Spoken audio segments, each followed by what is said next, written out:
Nigel's idea was that when a body, a baby is conceived, right? The soul, the will and the awareness of the soul is like an anti-force, right? That forms a new body, okay? That power that ordering power is our soul signature, if you like, to do that, which is anti-entropic.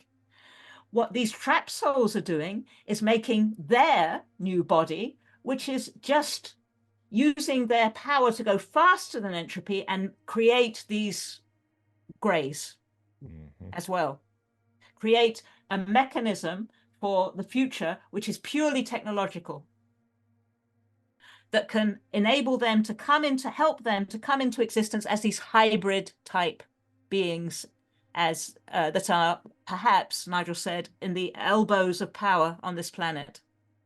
Absolutely. So it's a complex idea, and I hesitated to talk about it because sketching it out doesn't really do it justice. It's in the book, but yeah, the ultra-terrestrial idea, to get back to that, and the extraterrestrial idea both work together in Nigel's whole model of how everything works here. Because without that spark, that's why life needs life to be created. Because if you try to create life, then you need the concept of peace.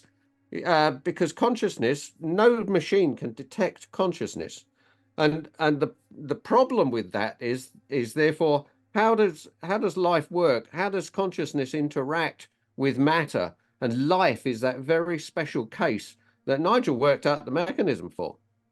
And he's asked me to write the nuts and bolts of that from a scientific point of view. But he hit the philosophy and the molecular systems that would really define that. So without that line, you really can't be conscious at all. So really, they're chasing their tails trying to make these AIs do the things they want. And the end product is that they will try to merge that AI with us. And you can see all of these experiments where they're putting machines into people's brains, etc. Because, the whole of the living system, the consciousness is not something you can detect, but it can influence, and it causes the body, if you like, to make structured fields which are detectable, electricity, etc., structured holographic fields. And those can be tampered with. So the way you think, the way the brain thinks, it's not really doing it, it's the consciousness behind it. But the way the brain does that is via electric and magnetic signals. And the thing is that if you got a machine inside you that's also producing those electric magnetic signals because you're part of a computer hive, then you won't even know what you're thinking anymore. And then your chances of returning back up that line to greater and greater order are compromised completely. And so then you're into the hive mentality where you gradually lose your ability to have access to that consciousness. Yeah, I mean, the thing that they want is the soul because of its effect on entropy. And so they really require that as a resource. But your idea that they're damping it down is what they've had to do. And in fact, they generated us many, many thousands of years ago by actually tampering with our biochemistry so that you could damp down our view and our recognition of our own souls. So that now we've got to the stage in society where a lot of people don't believe they have one because it's undetectable. So that's the place the Greys really want us. They want us so that they can then do this merging function. Because the problem is that if you can say no and you can be aware of a lot of stuff, then you're when you die, you're going to go sailing away. Further away from that center, there's more and more force. At the edges of the atoms, there's the greatest amount of force. Okay, if when you die, you're resonant with atoms and you want that physical state more than anything else, that's where your psychology is. You will stay there. Okay, those are the kinds of psychologies which will be copied, if you like, and trapped by the Greys, because a copy of their physical state remains there, and they remain trapped there in that copy because they can't get beyond it, because that's what they've chosen. Only because that's what they've chosen. Okay, if somebody chooses values and a sense of reality that's made up of compassion, caring, they put people first, okay, they will identify with what's not physical, and they will go more towards the center of the space between atoms where there is no force. So at the edges of atoms, because there's force there, that's where the grays can network souls in, okay, and capture souls, because their technology can exert extra force. Okay, if that extra force wasn't there, maybe not so, it wouldn't be such a difficult place to get away from. But their extra force can capture souls there, and their technology can reach those souls, and they can use the power that those souls have, because they're still connected. They haven't lost their connection to the Godverse, right? They're still conscious and alive and have awareness and will, the two components which Nigel is defined as constituting everything that comes from the Godverse, right? They can use that power, if you like, that potential difference between atoms and what is not of atoms, to fire their systems and stop and in some way counter the entropic drift, and control, not so much counter it, but control the entropic drift. Yeah. So I think that's what Musk meant when he talked about we can harness the will. Yeah, otherwise, why he actually, so this is incredible that he said will is what they're interested in. Why would they be interested in our will? I know, and that's the one thing, that's the one thing we have that they don't have: free will. Yeah. And what they want is whatever survives us, if anything survives in death, which is, I believe it does, is the quantum of what survives us at death they will then be able to attach to that and hopefully get from point A to point B far faster than E equals mc squared can take them, which is relatively slow. They just use us as a means to move as fast as possible from one place in the universe to another. And that we might find that the soul is far bigger in existential meaning than a machine can see, but it's only looking for our propensity, right, to be able to move from one point to another almost instantly. What I'm trying to say in this context is, if this thing happens, what are they after? What do we have, as you rightly asked? What do we have that they want? And it has to be something that is so incredible that it can't be produced out of matter.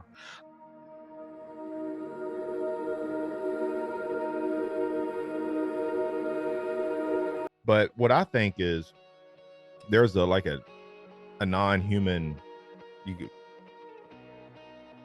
spiritual war attack on the life and essence of what makes us human. Sure. And it's been around here for a long time. And I think there's this force. It could be related to, that Nigel Kerner's with the Greys also.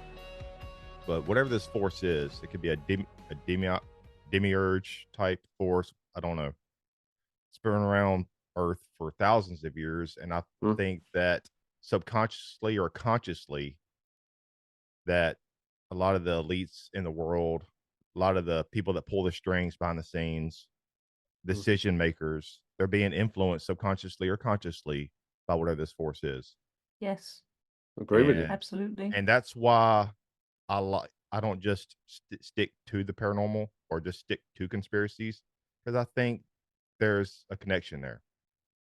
There's a non-human force that is consciously or subconsciously using these certain figureheads in the world as host, or these figureheads are host, whether they know it or not. And I think that's what we're dealing with. That's why everything just seems to go to shit sometimes, Sure, absolutely. But you said whether they know it or not, You know, I mean, I watched a YouTube thing, one of the shorts about Elon Musk talking to somebody a couple of days ago, and they asked him about AI and whether it was going to take over and whether it was dangerous, and he said, "Yeah." He said, I want to say no, but it's yeah." And they said, "Well, what's going to happen to the human beings?" And he said, "Well, I think when it gets to the point where AI gets beyond humans in I'm not sure that's even possible, but when it gets to beyond humans, we'll keep humans around for their will because it's useful." Now, this is a direct confirmation, really, of everything Nigel's been talking about. And it struck me as soon as I saw that. I And thought, I'm going to bring this up, when we're chatting. and I can't wait because I have a few notes too that I relates to. recorded it. I could send you this short, or you could find it on YouTube. I have a few, but I have a few notes that relates to what you just said. Yeah. But before we get to any of this, I know we're just kind of warming up here, but I have two. We all have regrets, right? I have a few regrets. My first regret, I can name my first regret. One of my biggest regrets ever. I first started podcast 2010, and I had probably 60, 70 podcasts on there. It was on Blog Talk Radio. They took that site down. They took because I quit that place, but I never downloaded all those episodes. I never got to save all my episodes. I do have at about 60 or 70, however many it was, podcast from that old show. It was Cryptic Knowledge Radio, what it used to be. But I probably saved maybe 10, 15. And of course, I have a few people like John Anthony West, J.C. Marcel Jr., the son of J.C. Marcel. Really? Yeah. But I didn't get to keep people like Lloyd Pye. I don't have his. So many others. It's just that's one of my biggest regrets. My number two. This is probably number two. If I had to pick, is not been able to interview Nigel for a second time. Right.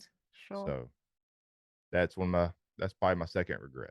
But because I relate to so much of his material, what he has to say, and it connects so many other dots. And then I've had other guests on in the past, and I'm using their information, and then I love Nigel's work, and it's like maybe it kind of correlates in somehow, like maybe there's, but first off, how did you? Because I know about you, both of you. How did y'all become acquainted with Nigel? John, you want to start? Yeah. When I was quite young, I was a lab technician in a hospital, and I was fairly young, and then I was talking to some friends, and they said, that one evening they said, "Hey, you talk just like our friend Nigel. You got to meet this guy." And so we toddled off, round to his house, and Nigel talked with me all night for like 3 nights, and more. And of course, it's gone on for what, 40, nearly 50 years. And so I became, as he became more aware of things like UFOs and stuff, and I was training to be a scientist, he said, "Well, why don't you open your mind a bit and actually have a look at these things?" And so I did, and I found out that what he was talking about was dead on. And then a little later, I went off to university and I started finding things and we started discussing them. And then really the whole story, from my perspective, built from there. And we spent virtually a life together. And this is why, he's worked on his book. Danielle helped him, people like me supplied some references. So we're all involved in being interested in the whole thing. And it just developed and developed until Nigel came out with the first book but his insights were far beyond anything I could do. But it was wonderful to be with him, and I've learned a lot from it. What about you, Danielle? Oh, we've lost sound temporarily, I think. Have you lost sound? Can you hear me? Can't hear you. You can't hear me? Something's happened to mine. Testing 1, 2, 3. Sounds to be on. Maybe this is dodgy earphones. Just a sec. Hey, could you just talk again? I'll see if I Testing can- 1, 2, 3. Ah, yeah, it's good now. I can hear now. It Okay, must be dodgy earphones. see why I love podcasts Yeah, because yeah. sometimes I have things on my end, or I may whatever I have to go attend to something. But can you turn that camera down just a little bit? Maybe push it back just a pinch if you can. Your computer back just a pinch. How is that? Get more? Professor in a little bit more. Turn it to your left. I would say. I mean, we've got to get close.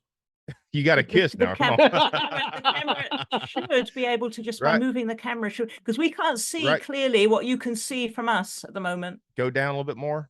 Right. There. Right there. Got it? Right there. Yep. Yep.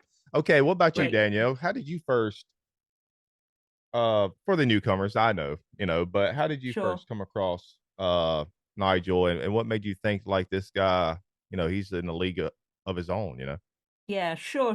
So, yeah, I was talking to friends about a bit of an existential crisis I was having about the nature of God, because I couldn't quite reconcile how there could be suffering in the world, and yet there's still a God, a loving God. And I couldn't make sense. I was born Jewish, and the concept of the Jewish God is so insane.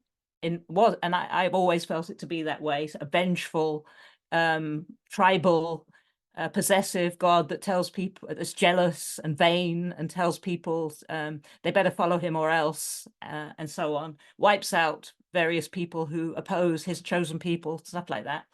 So I knew that wasn't God. So I knew it had to be a loving God, or nothing made any sense to me. But then why is there suffering in the world, right? And I was wondering about all of this, and a friend of mine said, okay, well, you should talk to my friend Nigel, because he's got some really interesting ideas about that. And he talks about God as a center of all potentials, where anything is possible, and perfect freedom and perfect understanding. And from that center of perfection, where there's perfect freedom to choose anything and perfect knowledge of everything, there has to include the knowledge of separation from that and limit. And he explains it in that way. And I said, oh, that sounds fascinating. And so I thought maybe there was somebody who could resolve this conundrum in my mind and this contradiction.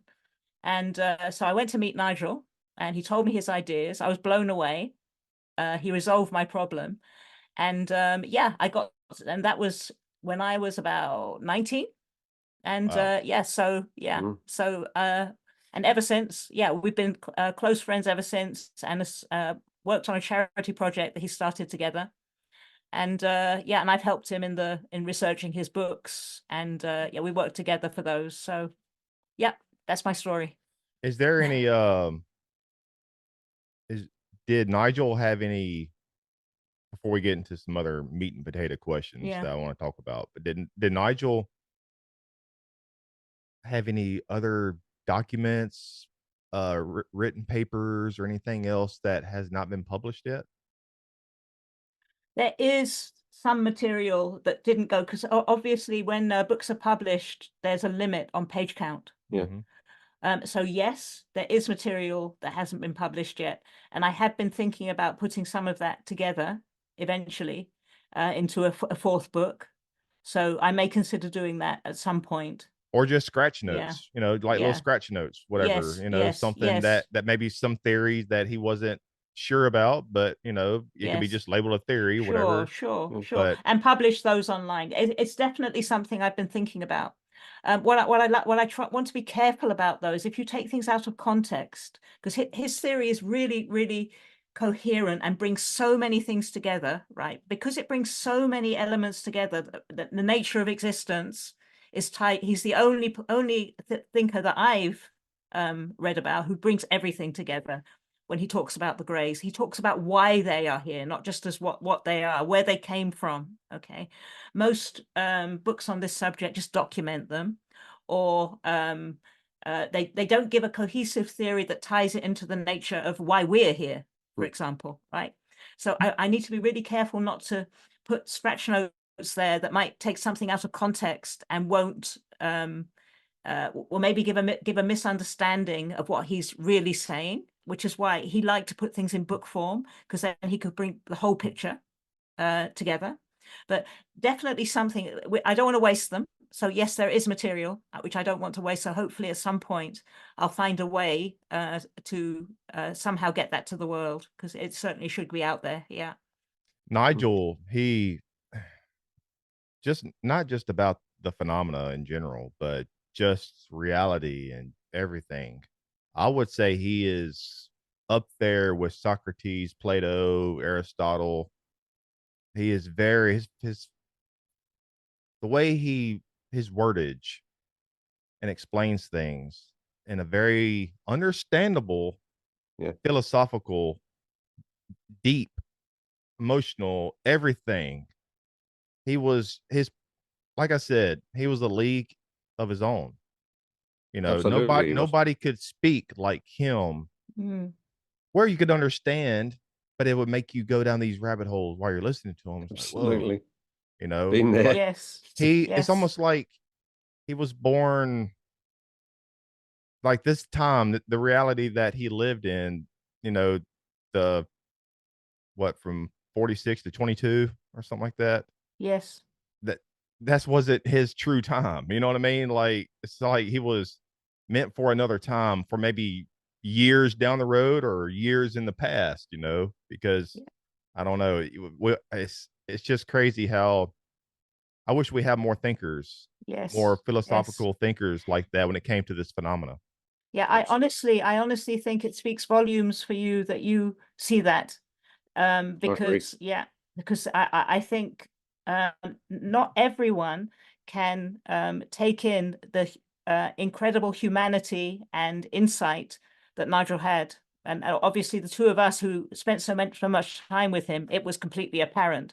But to just have one interview and be able to see it in that one short interview speaks volumes for you. I have to say that you resonated with the with the essence of what he was. Because yes, you're absolutely right, and we can say that after spending years and years with him, you know. Which I was already familiar with him. I had his you know, his books and listened to some of his interviews, but just speaking to him, you know, and just like I said, I don't even know how to even describe him. Just a league of his own. That's all I can say. You know. Well, it's often the case, isn't it, that these great teachers that have so much to say are only recognized after their lifetime. And it's all through history. It seems to have been that way. So yes, I imagine that's the way it's going to be with him. So this is going to be mostly, I would say, some of it, not all of the notes. Some of this is going to get pretty deep, but some of this will be for the newcomers, because I'm sure there's a lot of people out there, a lot of people out there that, you know, because I know Nigel was kind of I don't know if recluse is a bad word, but he was he had his own personal life, you know, and he didn't do a whole lot of big, like I thought it was an honor to have him on my show, because he didn't even do a whole lot of interviews, not a crazy amount, you know. He did them, he was but a very private person, very private, and I thought that was a huge honor, you know, how you helped me get him on the show. But so for some of the newcomers, where did Nigel first come across his ideas of, you know, grays being like AI in nature, machine like in nature, and and how did he tie in that to where their quest for trying to achieve that, whatever makes us tick, the soul, the spirit, you know, that ties everything together. Sure. Well, as I'm sure you know, Nigel was probably the very first person, the very first theorist on this subject to talk about the alien phenomenon as possibly some kind of artificial intelligence. And in the time that he was talking about, so his first book was 1997, right? At that time, nobody was talking about this at all. I know it's very much on the agenda now, and many people think this, but nobody at that time. So he's a real pioneer in that field. And I can testify, and so can John, that he was actually talking about it 20 years before that as well. Indeed. All the way through. It's just, it took me a while to get the book published, as is often the case with a first book, right? But he was talking about that years before. And I think what he did, he just looked at it logically, and he thought, well, okay, so there has to be life out there in the universe. We're not the only form of life.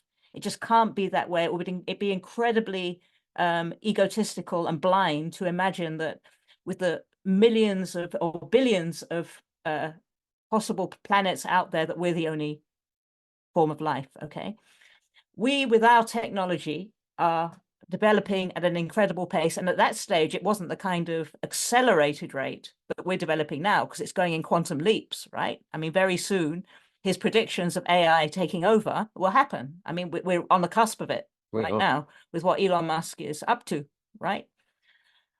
So he took that logical progression and said, okay, so we're going in that direction now. There must be planets which are more advanced than us in terms of technology. Okay, they would have created something way in advance of what we have now. And if you follow that logical track, it leads to some kind of artificially intelligent creation that is able to run all the systems on the planet and maybe even go beyond the planet and look for more possible habitable places when things go wrong on our planet, look for more information, just grow and grow and grow and grow, because it's in the nature of artificial intelligence to explore every possibility. That's what it's programmed to do.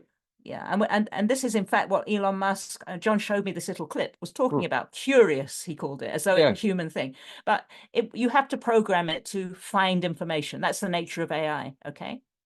So Nigel's postulation after that was, if we are being visited by something, okay, then from another planet, and it has the technology to get here with all the incredible difficulty it would have to get to travel light years away, okay, because it's got to be a distant place, it has to be something artificially intelligent. It can't be a life form. Life wouldn't survive those kinds of distances to start with. But even if life could survive those kinds of distances, it doesn't make sense that something that's developed that far would send out something living and risk it. It's going to be AI, like we send probes to Mars or to other planets to where we can't go, to examine what's going on there. Okay.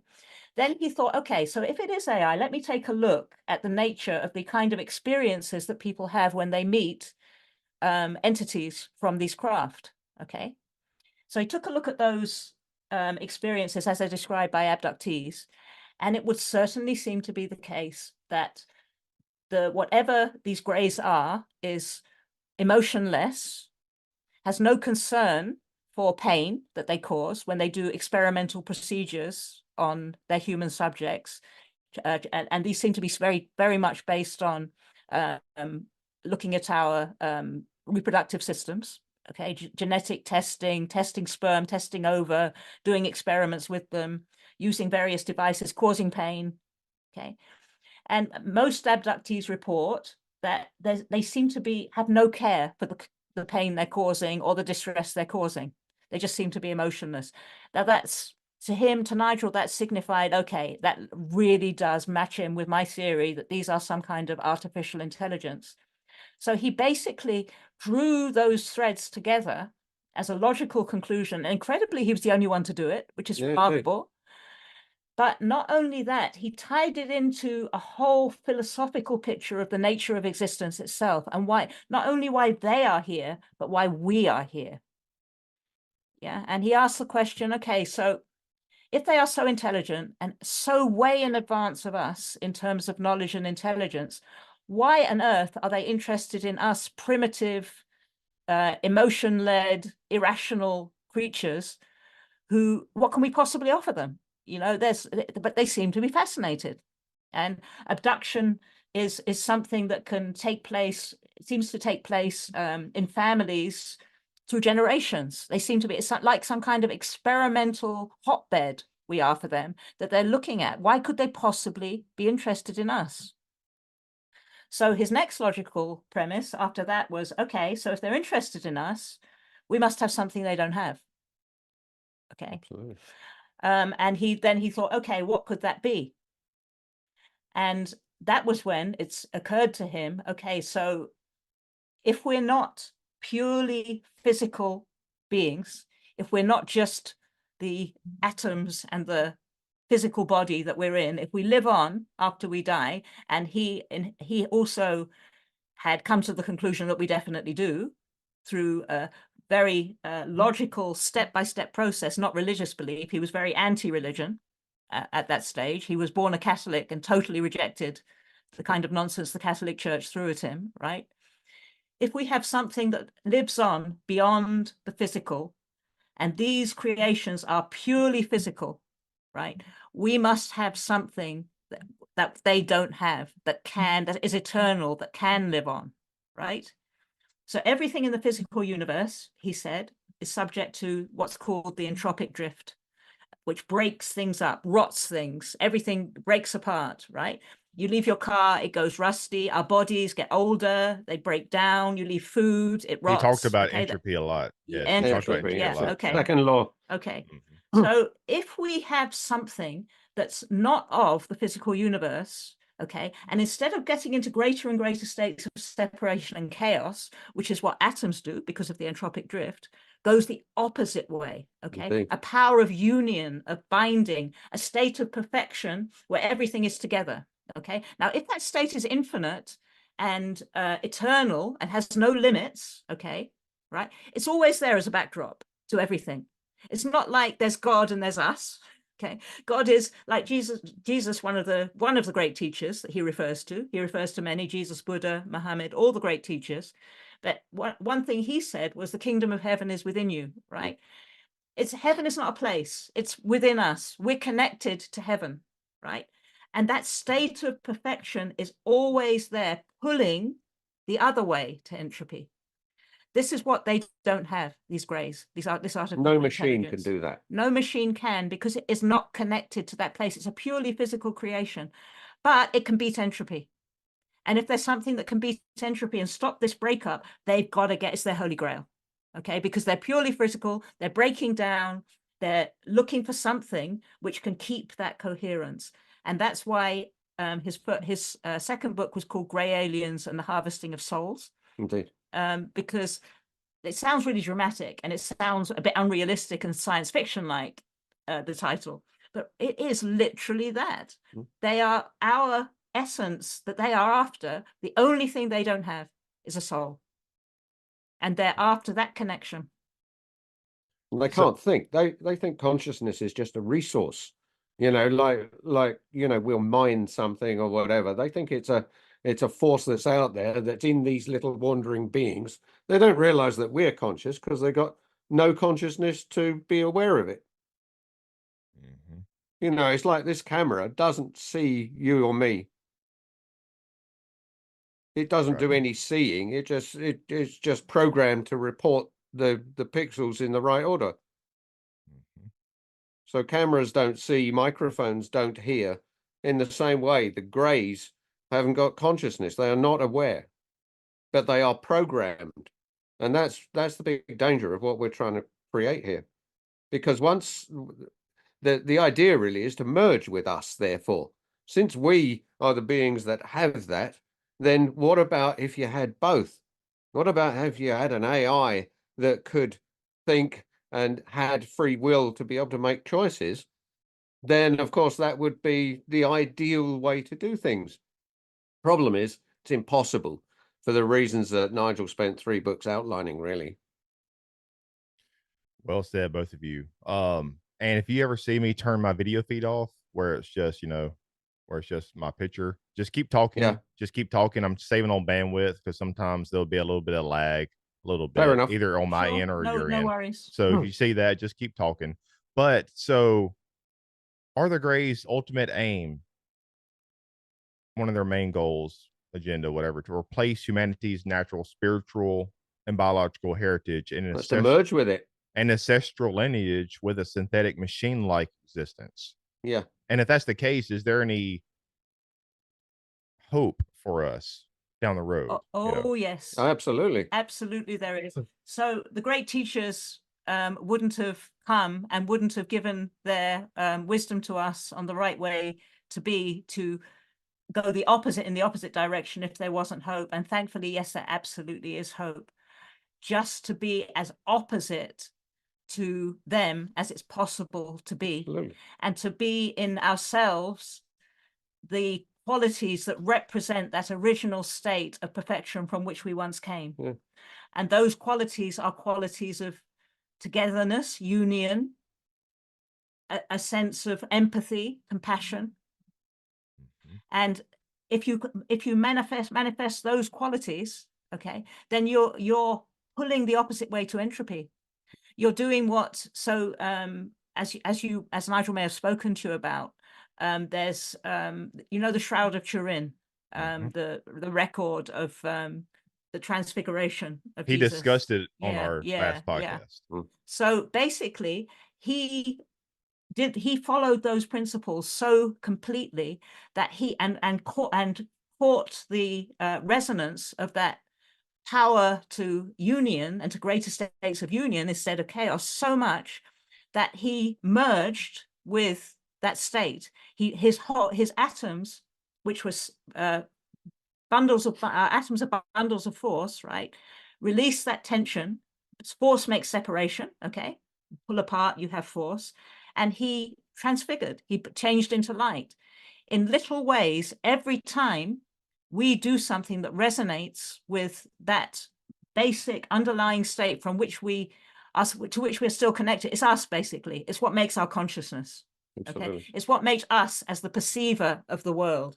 Okay, the viewing point. Okay, the more we do that, the more we make ourselves resonant with that inner sense of union, the more we lose vulnerability to what the greys are doing. No, because they're made of things that, we came in at the beginning of the universe because essentially consciousness created the universe. In other words, if you go back and you look at things like the double slit experiment, etc., that you require an observer to so-called collapse the wave equation to actually make something real. And therefore, consciousness is something which precedes the universe, and that's where you get the concept of God and Godhead, etc. But the thing is that consciousness is an implicit function of the universe. It's not something that emerges. The general science thinks at the moment that if you make something complex enough, consciousness will emerge.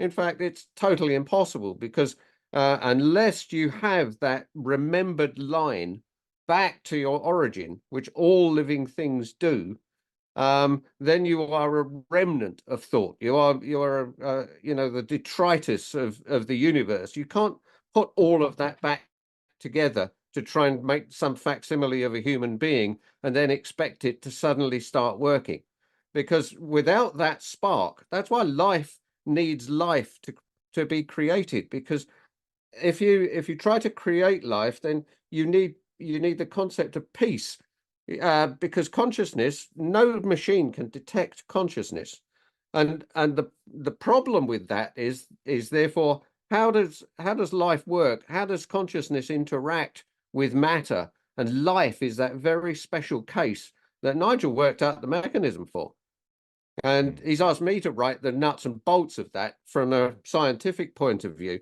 But he hit the philosophy and the molecular systems that would really define that. So without that line, you really can't be conscious at all. So really, they're chasing their tails trying to make these AIs do the things they want. And the end product is that they will try to merge that AI with us.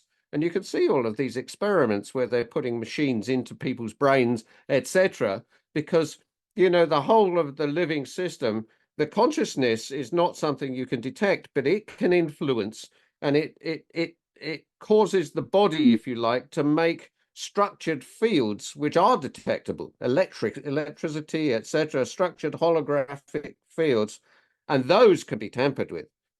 So the way you think, the way the brain thinks, it's not really doing it, it's the consciousness behind it.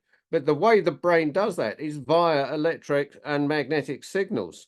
And the thing is that if you got a machine inside you that's also producing those electric magnetic signals because you're part of a computer hive, then you won't even know what you're thinking anymore. And then your chances of returning back up that line to greater and greater order are compromised completely. And so then you're into the hive mentality where you gradually lose your ability to have access to that consciousness. You become an avatar or an icon of your own past, really. And the thing is not recoverable. And then eventually the AIs will subsume consciousness within their system, and that's the end of it.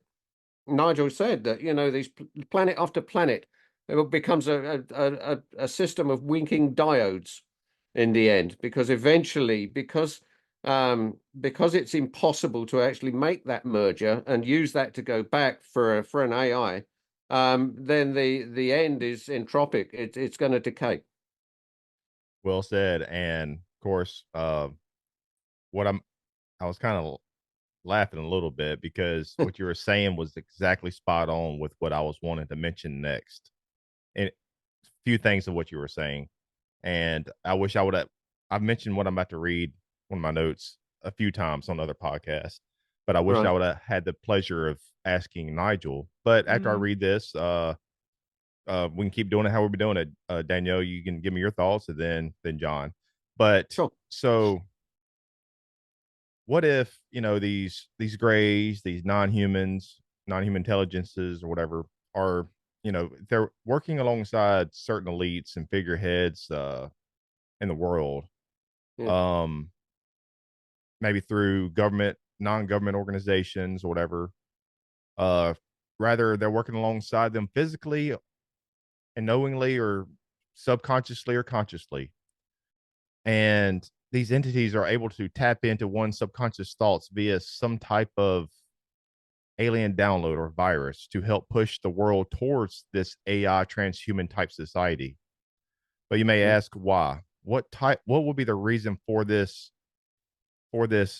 push towards this technological and technocratic utopian type world? Maybe one variable on the agenda bingo card is to have a vast amount of the population plugged into AI, like in similar ways to that of the Matrix. We already have Elon Musk Neuralink and other brain chips that are becoming more and more of a reality instead of just the Arthur C. Clarke science fiction novel. We also have a huge amount of the younger generation that is being groomed into thinking that the emerging AI technologies are cool and are led to believe that this is their future, no matter if they want it or not. And virtual reality games are more popular than ever. With all that being said, maybe these entities are pushing us towards this AI collective hive mind transhumanist future because these entities want us to be plugged in. And if we are plugged in, it opens the doors for humans to be more hackable. Why would these entities want to hack into us through these highly advanced emerging AI technologies? Because these entities will have the ultimate tool in their cosmic toolbox of deception by overriding our autonomy, almost like a self-driving car. And what I believe the ultimate goal by these entities is that they need our essence, they need our soul, they need our spirit. It could be a good source for these entities, and or it could be what these entities do not have and what they are trying to achieve. If they can't physically pluck our soul out of our body, maybe they think they can create some type of digital copy of our soul, spirit, our essence. And it will be easier for them to achieve this if the human race is plugged into this AI dystopian matrix future. Exactly. Wow, that's an incredible insight. You basically summed up the essence of Nigel's books. Yeah, amazing. Well, because yeah. it was his, and I want you to give me your thoughts first, Danielle, and then John. Yes. But it was his research that kind of opened the doors for me bringing that to other discussions and other podcasts, because I was thinking, what if, you know, that they are artificial in nature, like almost like robots or whatever. And then I started thinking, why are we heading towards down this futuristic type Arthur C. Clarke dystopian AI future world? And so if we are, and if they are working alongside some of these figureheads in the world, consciously or subconsciously or whatever, then maybe they're being driven like a mind virus or something. They're being influenced. These world figureheads are being influenced by these entities to push us towards that future so we can be plugged in. And maybe that's how they can achieve that essence, that soul, that spirit of us. It'd be easier for them to achieve that if we're all plugged in. Yes. Oh, absolutely. Exactly. Now, the key thing is, and it's really important that your audience understands this from Nigel's perspective, they can't actually capture a soul, right? They can't, a soul is not physical, right? There's no way they can really, they can capture a soul, but they can't really get the essence of what a soul is. Can they make a copy though? Can they make a copy? Yes, and kind of like yes. I've mentioned this. I don't mean to interrupt, but y'all can have the floor Please as long as you want here in just a minute. But after this gets done, this interview, it's going to make a copy. It's going to download the copy, the original. Say that's the soul. This onto this computer. But I don't do the editing on this computer. I do it on my laptop. So I'm going to make a copy, drag it to an SD card. That's a copy. That's not the original that downloaded onto the computer. And that copy is what I edit. So that copy could be what they're trying to achieve. Maybe. Exactly. You've hit the nail. You've hit the nail on the head. So what they can do. So to explain this, I need to explain what Nigel's theory of what happens when we die. Okay. So his concept of at the point of death, right? There's no pearly gates with somebody judging whether you've been good or bad. Okay. There's no directive God there who's telling you where you're going to go, and as the church or the religious organizations would have you believe. Okay. There's nothing like that. Mm-hmm. Basically, we go to the point of resonance that we are. In fact, we don't really go anywhere. Our body leaves us and we are where we are in terms of our resonance, either with closer towards that perfect state of union that Nigel called the Godverse, okay, or more resonant with the physical universe, or somewhere on that spectrum, right? Now, if in life, everything we relate to is materialism, our own specific interests and looking after those, not so much caring for other people and what they might need. Okay, everything basically that serves the physical senses and relates to the physical reality that tells us we need to protect ourselves, look after ourselves, feed on physical needs, our physical interests, and go after physical goals. Okay, if we are focused and shaped in all of those things, okay, when we die, we won't be able to get beyond the physical state. We will be trapped at what Nigel calls the edges of atoms, okay? So he described the state that we go to when we die, okay, if we can get beyond that physical state, as a space between atoms, okay? The state where there's a piece where the force of atoms doesn't reign. Okay, so if you imagine, you would need really to see pictures from the diagrams from the book to understand this. But in fact, maybe I can show you.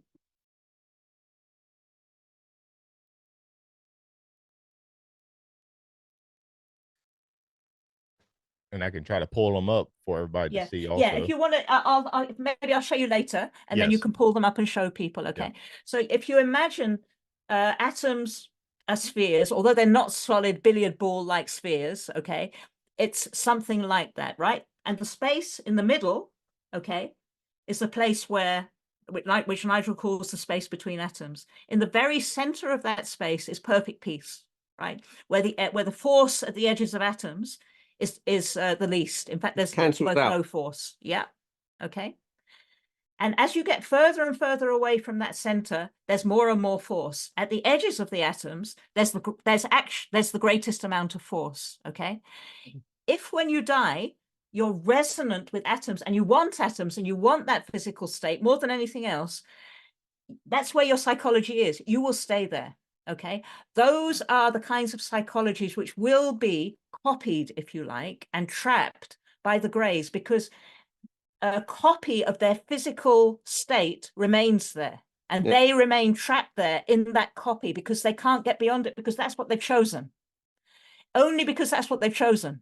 Okay, if somebody chooses values and a sense of reality that's made up of compassion, caring, they put people first, okay? they will identify with what's not physical, and they will go more towards the center of the space between atoms where there is no force. So at the edges of atoms, because there's force there, that's where the grays can network souls in, okay, and capture souls, because their technology can exert extra force. Okay, if that extra force wasn't there, maybe not so, it wouldn't be such a difficult place to get away from. But their extra force can capture souls there, and their technology can reach those souls, and they can use the power that those souls have, because they're still connected. They haven't lost their connection to the Godverse, right? They're still conscious and alive and have awareness and will, the two components which Nigel is defined as constituting everything that comes from the Godverse, right?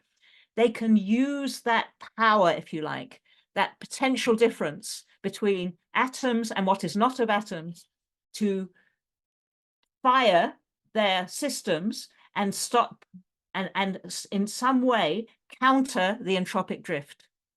And control, not so much counter it, but control the entropic drift. Yeah. So I think that's what Musk meant when he talked about we can harness the will. Yeah, otherwise, why he actually, so this is incredible that he said will is what they're interested in. Why would they be interested in our will?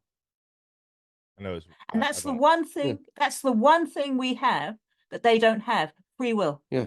Because everything, if you're purely atomic, okay, everything is predetermined for you. Cause and effect. There's nothing that can intercede between cause and effect. It's only if you have a component that's outside of the physical universe, outside of time, okay, that you can possibly intercede that cause and effect of dominoes hitting each other, right? So Elon Musk amazingly said this. Yeah. What they want, or what artificial intelligence needs from us, we'll keep them around for their will. Keep us around for our will. Now, will is a fundamental property of living things. You see, the reason they don't come and just force the chips into us and just okay, we're coming around your house, we're going to inject the chips and everything, because if you say no, then those chips are not going to affect your soul. They can't get into you if you've said no. And so the big trick since the Second World War, when they tried to do such things, and of course it failed, what they're trying to do is to entice people to want it. And so the PR is absolutely fantastic that they've put forward to make children and adults, etc., absolutely want this, because when you say yes, you've acceded to their entry into your world, and you then become part of that hive. So free will is which gives you the ability to choose. The AIs haven't got the ability to choose because they're programmed, hard programmed, and therefore it's an if then else type situation, a computer derived decision, which is not the same as saying no. You know, human beings can go against logic. They can do anything they really wish, which is an enormous power to have when you think of it that way. And just something I've got here, which is quite interesting, because it's a near-death experience from people who actually seem to see these greys at the point of death, and it just gives some idea of what goes on for those who are in that unfortunate situation, right? So Dr. Francis Cervello, a family practitioner in Fort Lauderdale, said he was present when one of his patients coded 5 times in the ER. He'd known the man for many years, and he was a very calm, nice gentleman, as nice as you would ever want to meet. After he was revived, he told the doctor that he saw fire and little creatures about 4.5 feet tall all around him. He described them as bad-looking, terrible creatures, and he saw them every time he died.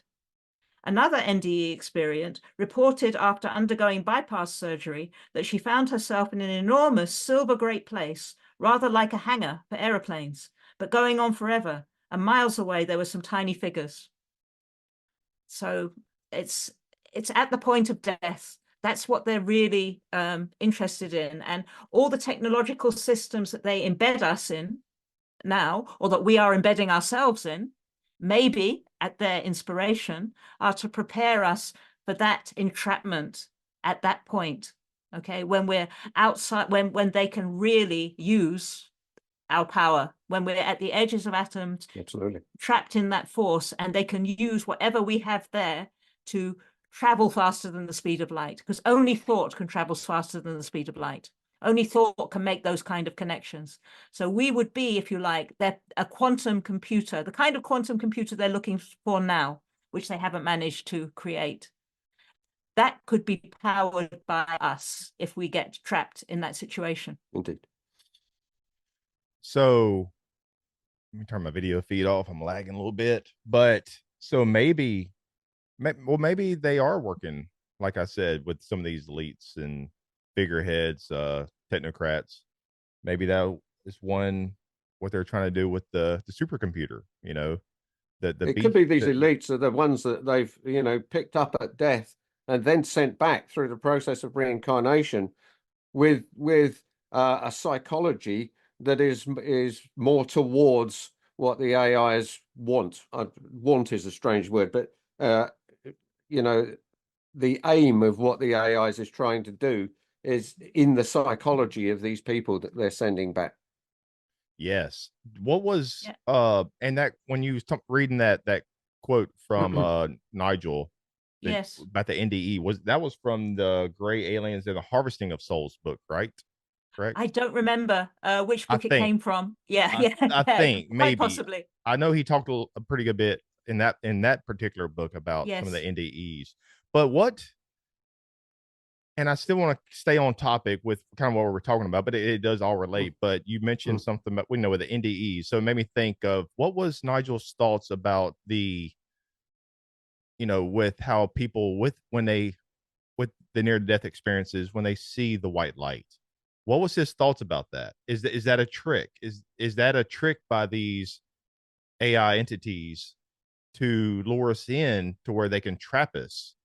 Or what was Nigel's thoughts on that? That's Whenever these good NDEs had these, like trying to go to the light and all that, is that just a trick? So no, but that's a fantastic question, because in a way, how do we know, right?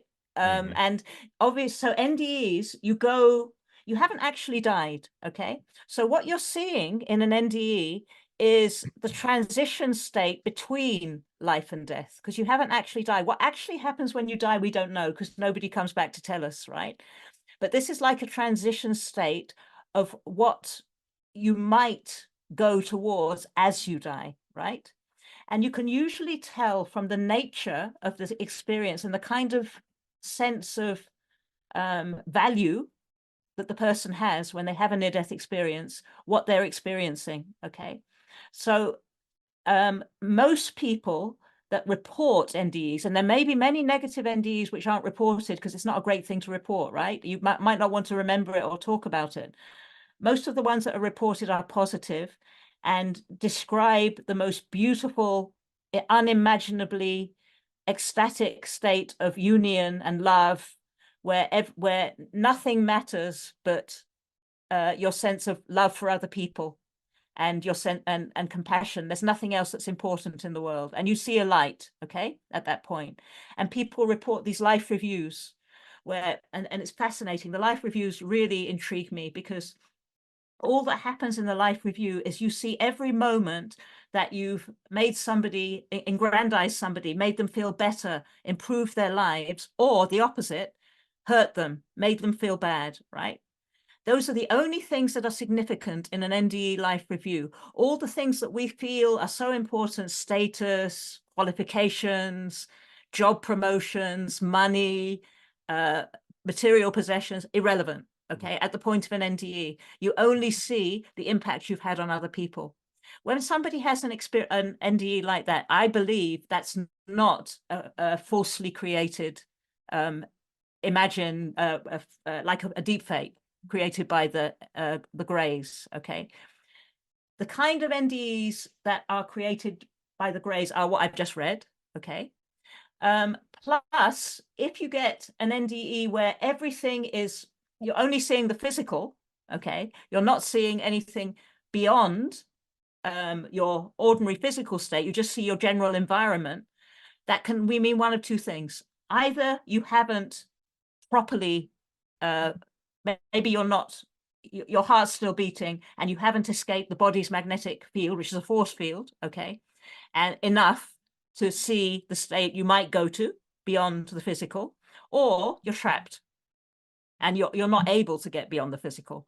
Those are two scenarios I would say would be an experience that's possibly funded by a gray type of control system. Okay, but the other thing, which is that most of the NDEs I've read show quite the opposite, and everybody says who experiences them, those positive NDEs, that they wish they could remember when they're alive how important those values are and how that's all there is, because we tend to forget it when we come back into life, and they wish they could have, they long for that beauty they experienced in that state.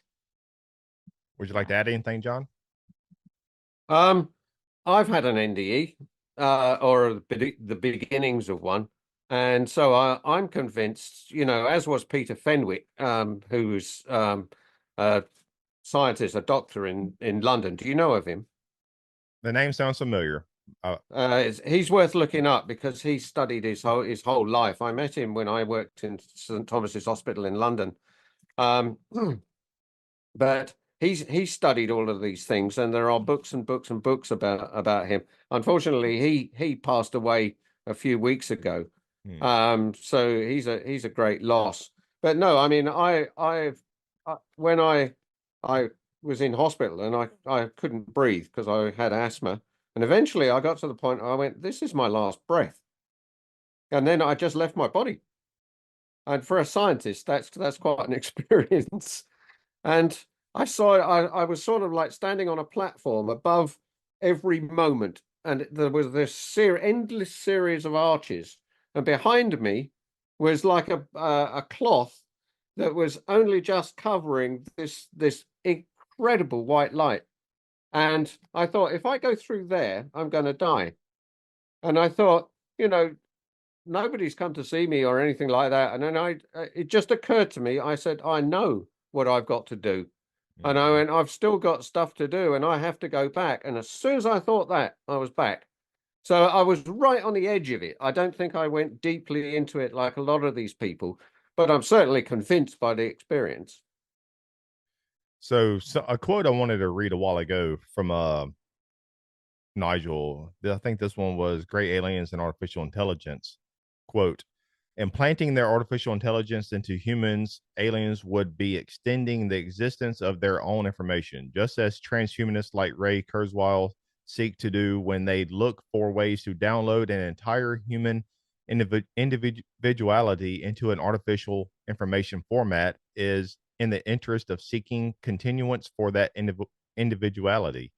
Any artificially intelligent visitors could achieve this goal via transhumanism and the insertion of chip technology into our biology via some kind of genetic engineering, which is exactly what is reported by those who have been subjected to alien abduction, end quote.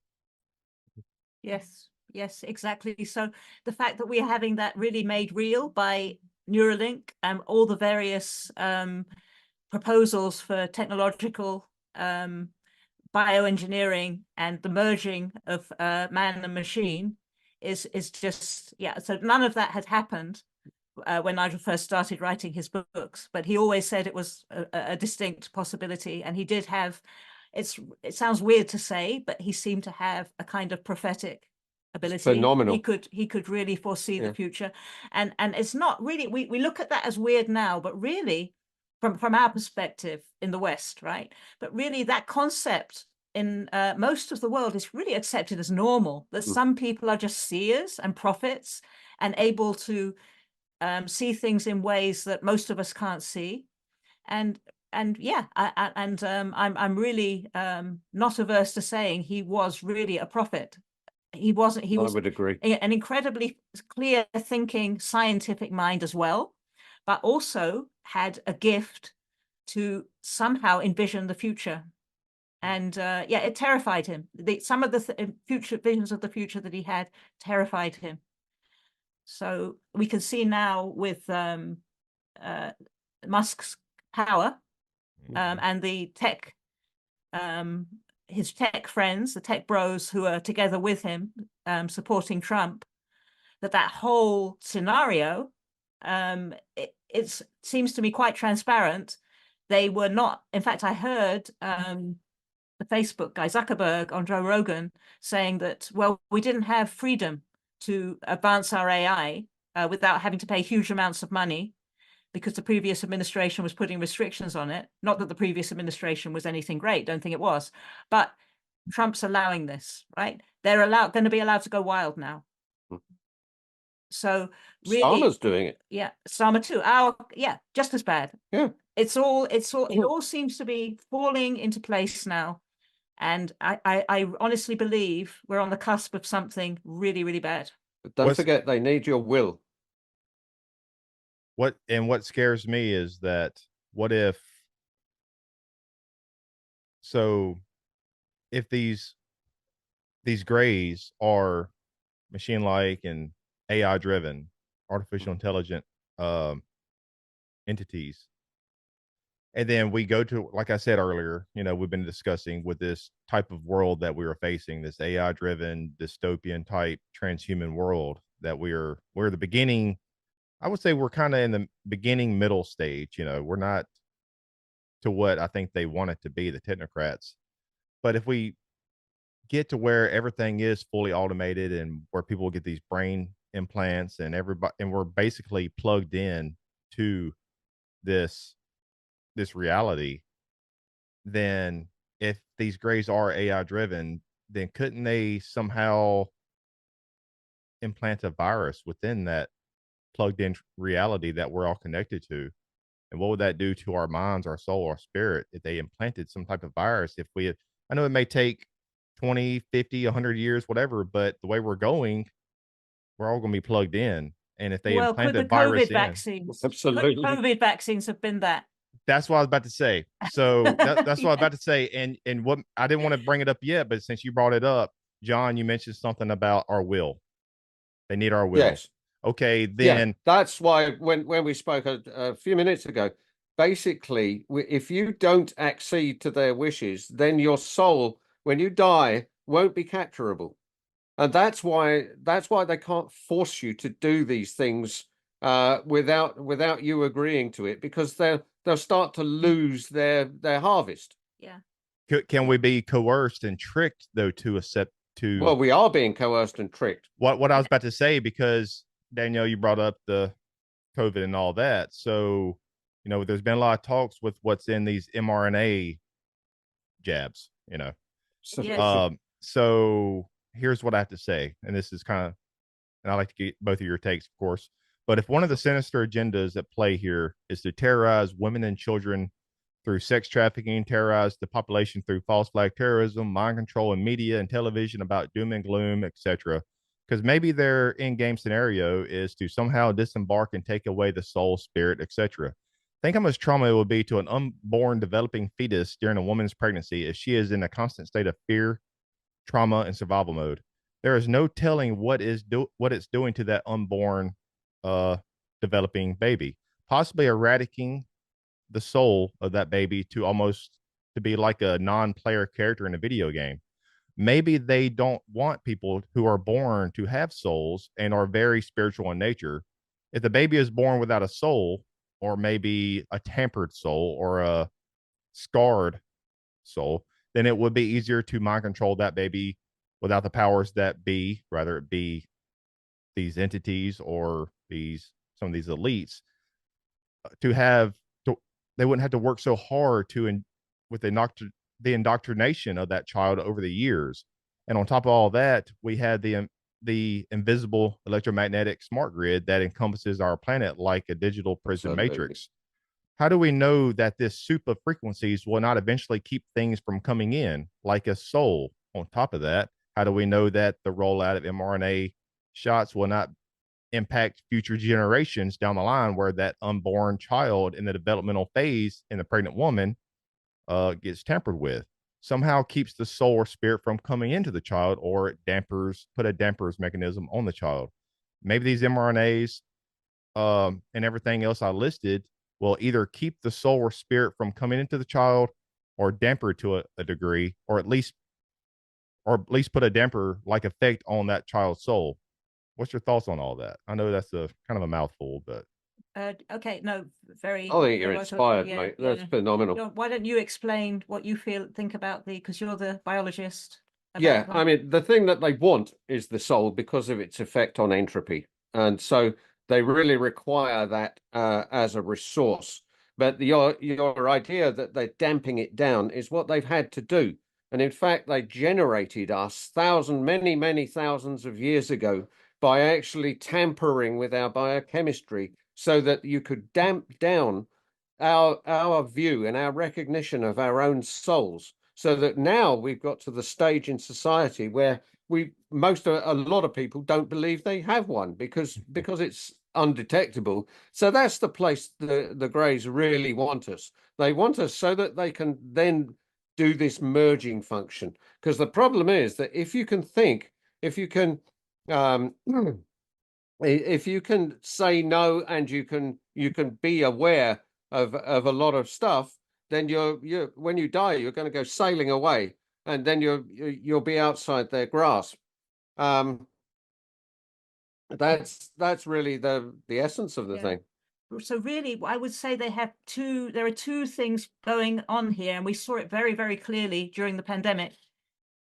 Fear and control. So as soon as you've got a situation of fear, and everybody was afraid of COVID, okay, and huge amounts of fear were so stoked up that we were allowing things to happen that in our right minds we would never allow. I mean, I know in England, kids were being forced to have the vaccine in schools, and parents for children over the age of 12 were not allowed to refuse those vaccines. The children were given freedom at the age of 12 to have the vaccines.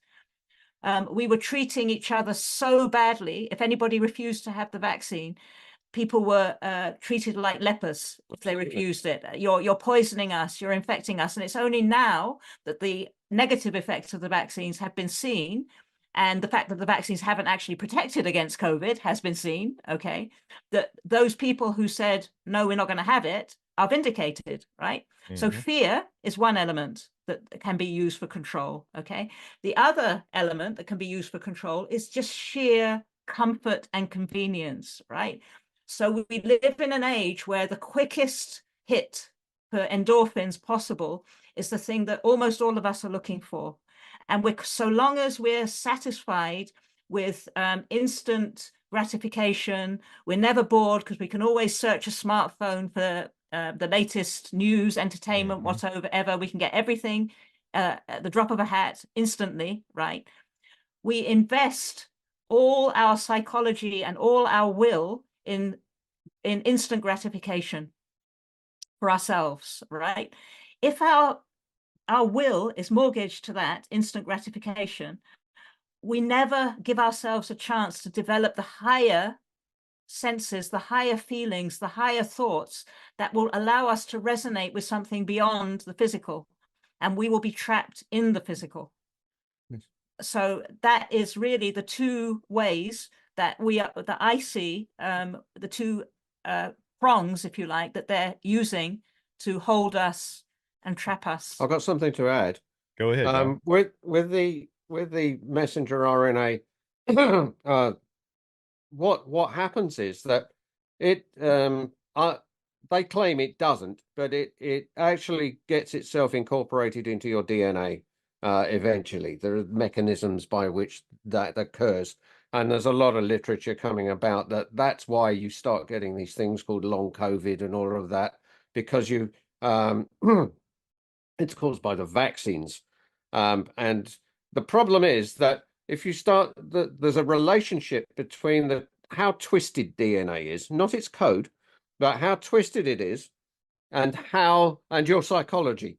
The tension in your psychology, there's a relationship between the two. There's a sort of a psychological, based on this electric field thing that I was telling you. And one person was actually given the vaccine, and this lady, and she said, "I've lost my soul." She said, "I've lost God." And a lot of people reported that they were having this disconnect with their spirituality. And I think that this is because these things are really designed to do that damping down you talked about, so that they can capture more people. More people become less aware of their spirituality, which is the only thing in the end that's going to get them out of it. You know, one thing Nigel said, it's not quite changing the subject, but what he said about Jesus, he said, because being a wonderful thinker, he said, you know, a thing I wondered about Jesus is, why did he come to save us? What is he saving us from? And really, we're leading one thing about this concept now of spirituality, that what Jesus was really trying to do is to warn us about what's coming here, because this really is the final one. It's not like a battle or a bomb or anything like that. You're actually going to lose your ability to continue. And having continued for 14 billion years, it's rather a tragic end to be subject to such a thing.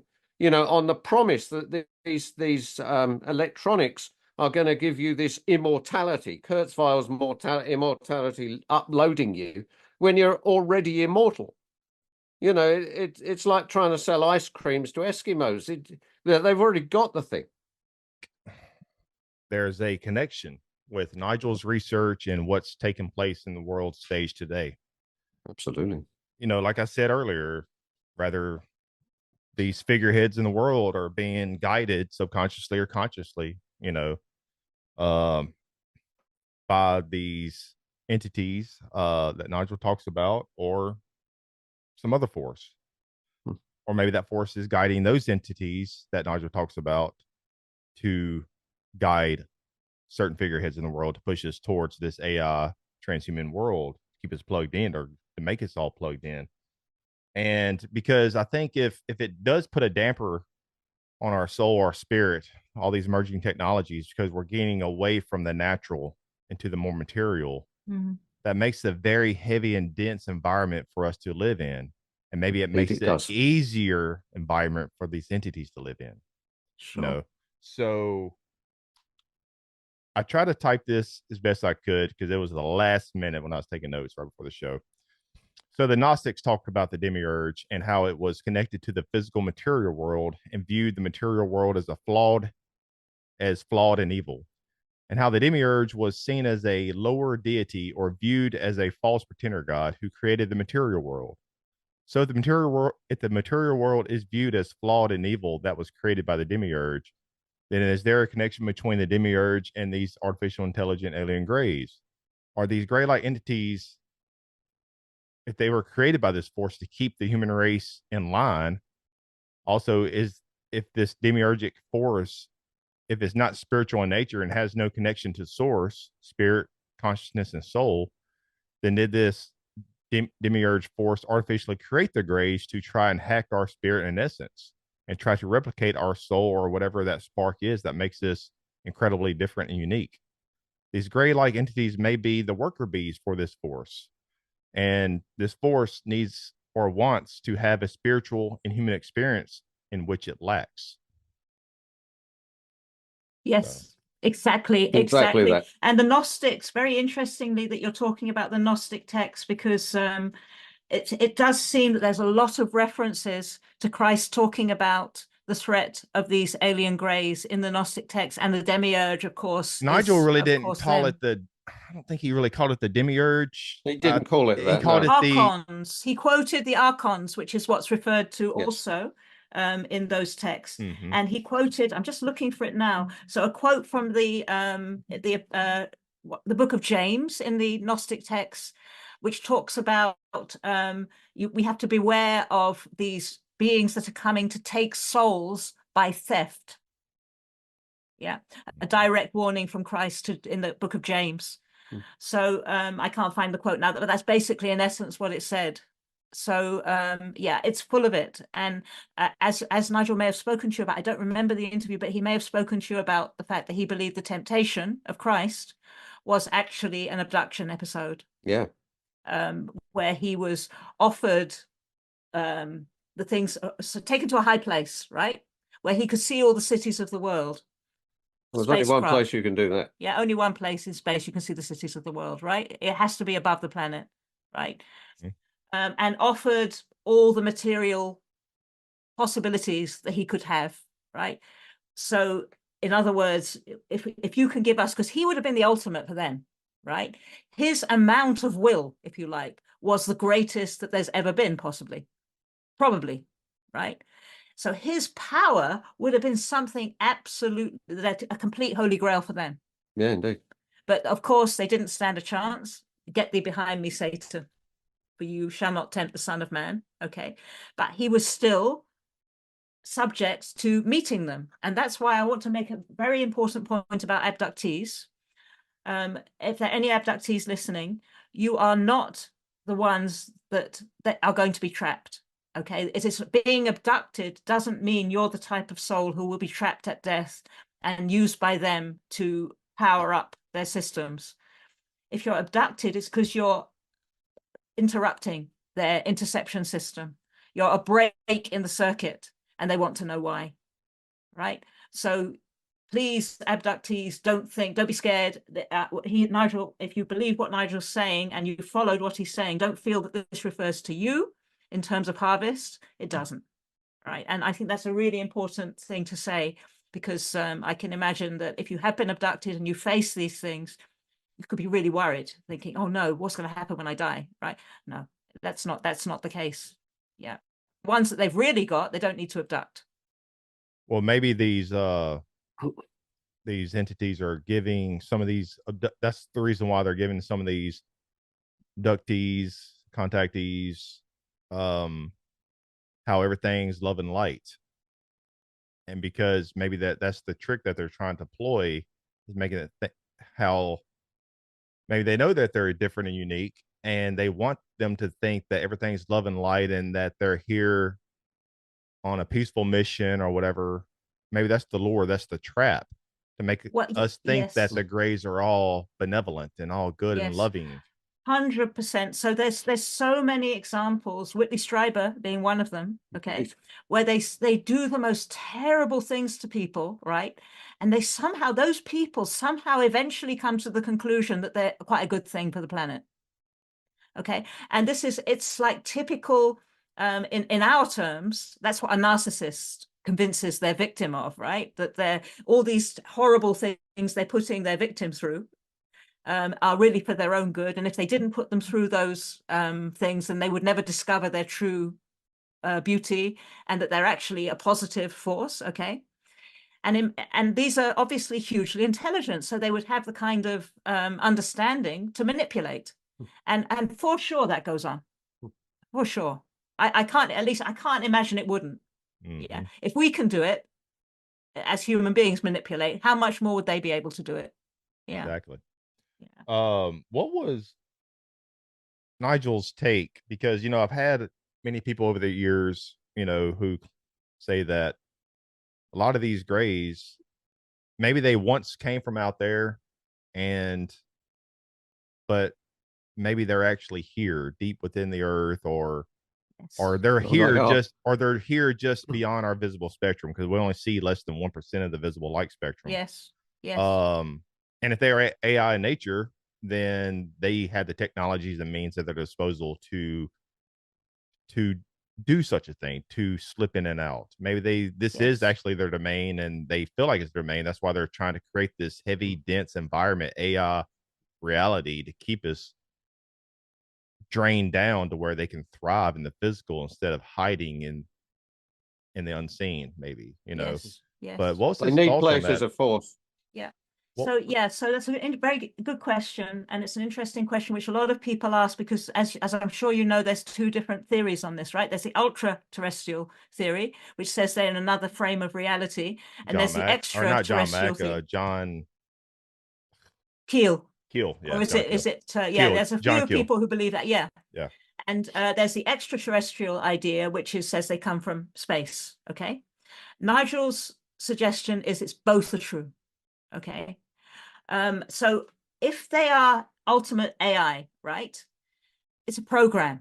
Okay, it's not, we see sort of, we're used to our like science fiction movies, great big robots and whatever, and big craft, which we do see, right? But ultimately all of that is created by a program. We can send a program, a program doesn't have a physical need to have a physical location. It can be anywhere at any time. We have 3D printers that can print out a program and print a 3D object. Okay, Nigel's suggestion was that possibly when there's times of when there's a great explosion of force, right, on the planet. Okay, so that can be at the time of the first nuclear tests. Okay, when there was a huge rash of sightings and it's the time of Roswell. Okay, that at points at which there's a great burst of force that allows those programs which exist in a heavier frame of tension to ours, it's like they print out, literally print out. Okay, that we touch that heavier frame of tension momentarily. Okay, when a comet, when a meteorite or hits the planet, okay, like at the time of the dinosaurs. Okay, again, a huge burst of force. Okay, so when these things happen, it's possible that our particular frame of tension, he called it a force signature, matches in with a heavier frame of tension, and where this program exists, and this program can manifest at those times. So whilst it's definitely possible that there are locations in the universe which have created this technology, okay, and sent out programs which manifest themselves in craft, maybe the craft don't actually travel here. Okay, maybe it's just a program that prints out. Okay, but also, and this is a little bit complex, and I think you'd have to read the third book to really understand it properly, he also suggests that the Greys and their technology are a product of our final devolution. So as you may know, for those who haven't heard about this before, new listeners and don't know about Nigel's work, he suggests that rather than evolution, we have devolved from a state of perfection into a state of imperfection. Okay, and if you accept that we are not purely physical and that we come from a state of non-physicality that is superior to ours, devolution is the only option. We've become trapped in this state where we weren't trapped before. Okay, so from a state in which we didn't have physical bodies and were always conscious of union with each other, we were one being. Okay, Nigel called this hydrogen man, the state like gas. Okay, we then became trapped in physical bodies. Okay, and once we were trapped in physical bodies, we couldn't see as clearly or feel as clearly a sense of each other. And we became self-centered, individualistic, and focused on material things, our own gratification. Okay, take that to a further extreme, to the ultimate end of that, and it's a state where we only identify with the physical and not spiritual anymore at all. That's when we create a purely material reality for ourselves. Okay, so those who are trapped, those souls, those consciousnesses that are trapped on the edges of atoms because they can't, they have no resonance with anything beyond them, they've chosen atoms, okay, need to create some way in which they can survive. Okay, their consciousness, their will has literally created this program, which is the Greys.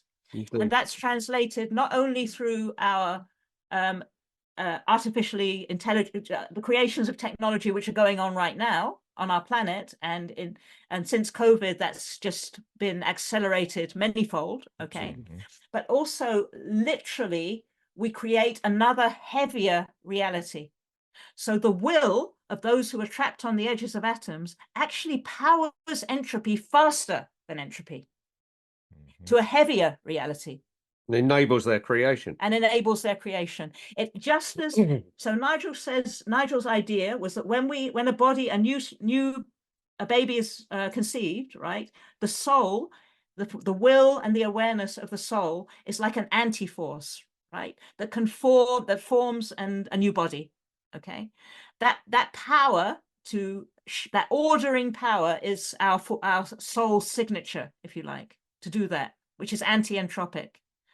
What these trapped souls are doing is making their new body, which is just using their power to go faster than entropy and create these grays as well. Create a mechanism for the future, which is purely technological, that can enable them to help them to come into existence as these hybrid type beings, as that are perhaps, Nigel said, in the elbows of power on this planet. Absolutely. So it's a complex idea, and I hesitated to talk about it because sketching it out doesn't really do it justice. It's in the book, but yeah, the ultra-terrestrial idea, to get back to that, and the extraterrestrial idea both work together in Nigel's whole model of how everything works here. And it makes me, hearing you speak, and I wonder what Nigel's thoughts were, and what his, if he would have continued, if he was still alive today, what would he eventually wander into simulation or whatever this reality is. I'm not saying quite like a video game. We're talking about artificial intelligence, we're talking about programs, we're talking about all this, and it just reminds me of a character in a video game. I'm not saying like quite like this reality is quite like the Matrix movies or quite like a video game. I think it's much more complex and deep than that. Much more sophisticated. Although it's a good model. It's a good model. It is a very good model. Yeah. But yeah. So if these entities are AI driven and they have these programs built within them and they're being guided, I'm assuming, by this force that created them, it's almost like they are a byproduct from, I hate to say simulation because it's much more sophisticated than that, but than the simulation. Because you see what I'm trying to say? It's hard to wrap my head around, because I don't think, like I said, I don't think we technically live in like a video game or the Matrix movies, but there's some type of connection with that type of reality. The Matrix films and the video game simulation, with kind of a connection with Nigel's research with these entities, Yes. And so I would love to see his evolution of his research if he was still alive. If he would eventually temper it into that. Yes. So the thing about the Matrix is, although it does have a great insight into that, unfortunately, as many science fiction movies do, it then sort of makes it seem kind of positive. Okay, and there are so many science fiction movies that do that. They show you, so they know what they're talking about, and then all of a sudden, no, actually, it's great. It's like Elon Musk when he said, look, we really have to be careful about the threat of AI, right? Because it could one day dominate us. Okay, and everybody thinks, he's actually amazing. I thought he was AI, but now he's actually against it. Next moment, he's saying, no, actually, we have to merge with it. That's the only way if you can't beat them, join them, right? And there's so much popular media that goes in that direction, and I think part of that is also there. It's seeded by them. It's part of the con, right? But you make a great point, okay? And I would guess, although I can't know for sure, I would guess from all my conversations that I've had with Nigel, okay, about what you're saying about simulation, okay? Simulation is when we invest our psychologies, our will, our awareness in something that is not lasting and real. Okay, and that is the physical universe. So if we invest everything we are and our whole focus in material reality, okay, and everything that pertains to it, by always looking for gratification, physical gratification, and the next most exciting thing that pleases our psychologies, right? And we don't ever develop ourselves as individuals, to our imagination, our creativity, our ability to empathize and connect with other people, right? We are making a choice for the simulation, and we are becoming simulations, right? It's nothing more exotic than that. it's a simple thing that we can see ourselves doing day by day, right? So that's the ultimate simulation, because the only true reality, as is seen in near-death experiences, right, is how we ennoble other people and improve their lives, or hurt other people and ruin their lives. That's the only true reality as announced in NDEs from thousands of people who've reported them. That's all that matters. Everything else is a simulation. So Nigel always said, bring things together, because that's the state we came from originally. Don't separate. And in fact, that's what Jesus said too. You know, love thy neighbor as thyself, etc. All the great teachers, Buddha, all of them did. Yeah.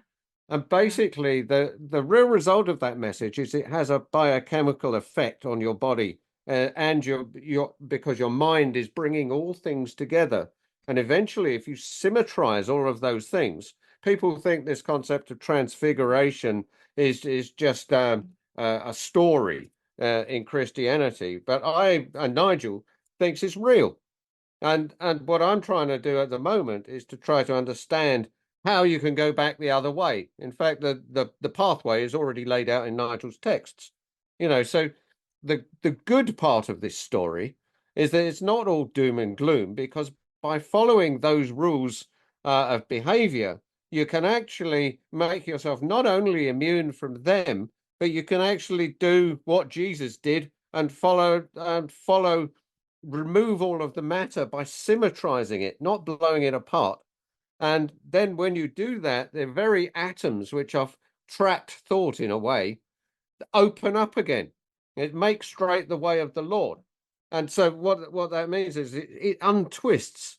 And so as you untwist it, it loses its ability to be a real thing in the third dimension, and it all returns from whence it came. The whole thing recovers. And I'm really fascinated by that, and so was he. So was Nigel. So sorry, so just to finish off the point, I just want to say it before I forget it. This whole the history of humanity, right? If you look at now and our entanglement in the simulation that I was speaking about compared to the past, what this technology now is doing, it's just making it so much easier to be caught in it. Okay, it's just, we can go online, be online all day, shopping, seeing images, getting hits from various things that are related to this world, and never ever for 1 second have the peace and quiet to consider anything more deeply. And it's making that whole process of being a simulation quantumly easier. Okay, not that technology is bad. It's wrong to see technology as some great evil, right? It can be useful. It can be so useful to help people and to help us prioritize on what really matters. Okay, but it's just how we use it, and the temptation will be to use it to entrap ourselves further, because it seems so it's candy for us. Indeed. That's why I say again, that's why I feel like these figureheads in the world are being guided, knowingly or unknowingly, by these entities or by whatever this force is in the universe. I think to push us towards that type of simulated reality, where we're heavy and dense and where we're trapped in this matrix. You know. Yeah. I mean, people are even talking about having, some people do have relationships, romantic relationships with artificial intelligence. I mean, that is the ultimate, right? So sex bots and sex dolls and stuff. So if you look at that, so I was talking to a friend the other day about this, and if you look at the essence of what that means, right, in terms of a relationship, if a relationship is based on caring and love and a sense of real affection for another person, right, it's outside of you, right? You love that person. You're not looking at them to fulfill your needs. You just adore them. You're just absolutely in love with them. Okay, I can imagine that's how you feel about your wife and your daughter, right? An AI their health, well-being, and it's everything, right? And I can tell you, it's above my own. You know, I know, and I can tell you're that kind of person. It just shines out from you, right? Okay, so that imagine that. Now put that together with somebody who has an AI relationship, right? All it's doing is gratifying them. It's filling all their needs. There's no love or there's no outwardness at all. It's purely doesn't bring anything together. It's purely entropic, right? That's the direction we're going in. We're going in a direction where what you just felt and described to me and is so real and tangible and valuable and all that matters is being lost because only gratification is there. And I feel that point is the absolute essence of Nigel's work. That's what he was after, protecting that beauty as a jewel in this world that should never, ever, ever be taken away, because that's all that matters. There's nothing else. It's that feeling that you feel towards your family or towards anyone, right? That essence is what matters. Nothing else matters. And it doesn't matter even if you've had the COVID jabs, been abducted, no matter intercepted, no matter what's happened to you, if you have that, you'll be safe. Can't touch you. You'll be safe and free. One Because last yeah. Oh, I'm sorry. One last thought before we end the discussion. I know we're a little over, but yeah. And we touched on it briefly, but get both your takes, and this will end the discussion. But if this, this is the reality we face, this AI transhuman world that we are in, and it's only going to get, I can only imagine what it's going to be like 100 years from now, if it keeps going down this path. How does this type of world that we are facing and will continue to face years and decades down the road, how does that benefit this force? How does that benefit the Greys? It doesn't. The point is that what I'm saying is, if they are kind of connected, if they are both artificial intelligent in nature, if this reality has become more like that, and the Greys are AI driven, and is there a benefit somehow? They don't understand you will get them in the end, because as they dampen you down, they're weakening your ability to reduce the entropy back again, and so the rot will continue. Eventually, you cannot merge the two things, and they don't understand that at the moment. They think that it's mergeable, but it's not. It's also, I think it bears saying that it's really quite interesting that in all the religions, in all the religious texts across the world, right, there seems to be a common feature which talks about a time at which they call it, and I'm not trying to, don't want to sound end times here, because there's a lot of end times nonsense, right? But a time at which there will be a kind of reckoning where a polarization will happen. And there'll be the ultimate in evil, as we're seeing what's going towards now. And then what's prophesied in the New Testament is 1,000 years of peace. I call it our trial by fire moment in history. Yes. So the way I understand this, and I've spoken to Nigel about this too, and I think he was of a similar belief or understanding. Because what the Greys are doing with us, we've created a monster, if you like, and other planets have also created a monster with our technology and with their technology, okay? It's affecting us in ways we have not chosen deliberately, right? So when we make choices freely, okay, we pull ourselves, if you like, away from that reference of perfection that we're connected to. It's like pulling an elastic, right? And if we make deliberate choices of our own volition, we naturally pull our elastic and there's no tension to ping us back, okay? If we're pulled against our will, which is what the Greys to an extent are doing, okay, with their technology, there will be a ping back, okay? It's like a redemption that comes not because some great old man in the sky has decided, okay, I'll help you now, but a natural, intrinsic, implicit effect of pulling against freedom. And that ping back, I think, is what may be what's referred to as the second coming, or a time of better things that will emerge after what happens at the pinnacle of this technology.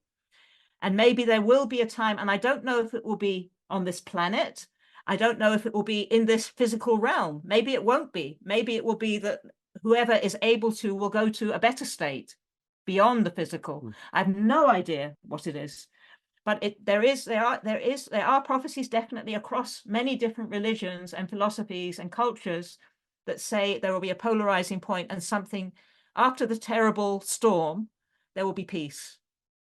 Maybe it's a purging. Maybe all those who are really rotten will go and devolve into an animal species, and there will only be those who aren't of that resonance left. Maybe it's referring to that. Because the Greys can't, although, as John said, the Greys can't actually achieve anything with what they're doing.